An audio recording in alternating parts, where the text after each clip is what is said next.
Hallelujah. जैसे कि मैंने आप सबको पहले भाग में बताया कि शैतान को पिता ने क्यों और किस लिए पृथ्वी पर पटका। हालेलुया। क्योंकि उसके अंदर बुद्धि नहीं थी और दूसरी बात कि उसके अंदर घमंड आ गया था। हालेलुया। अब जैसे कि मैं एक छोटी सी बात बताना चाहती हूँ, आप सभी ध्यान से सुनना और समझना। अगर मान लो मुझे दर्शन आ रहे हैं ना, अगर मैं उस दर्शन को बताने के लिए अगर मैं अपनी बुद्धि का इस्तेमाल करूं, तो क्या मैं उस दर्शन को शेयर कर पाऊंगी? क्या मैं उस दर्शन को आप लोगों के बीच में बता पाऊंगी? नहीं।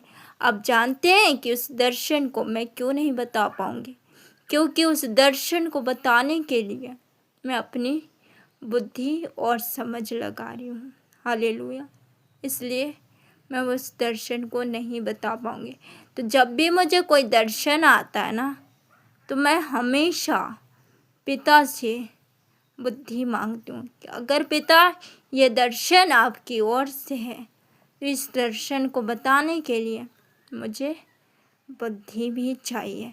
हालेलुया। तो आजकल बहुत सारे लोग हैं ना, वो क्या सोचते हैं, हम खुद से कलीसिया इकट्ठा कर लेंगे, खुद से प्रचार करने लग जाएंगे, खुद से वचन देने लग जाएंगे, तो वो अपनी बुद्धि लगाते हैं। तो उस दर्शन के अंदर पिता ने मुझे खास बात ये कही कि मेरी बेटी जो ऐसा करता है ना, जो मेरे आत्मा के द्वारा नहीं चलता, जो सुलेमान की बुद्धि नहीं मांगता, मैं उस प्रचारक को भी नाश करूँगा और उसकी कलीसिया को भी नाश कर दूंगा। हालेलुया। तो अगर आपके अंदर भूख और प्यास से पिता पिता के हर कामों को करने के लिए आप सेवा करना चाहते हैं, तो आप कभी भी अपनी बुद्धि मत लगाना।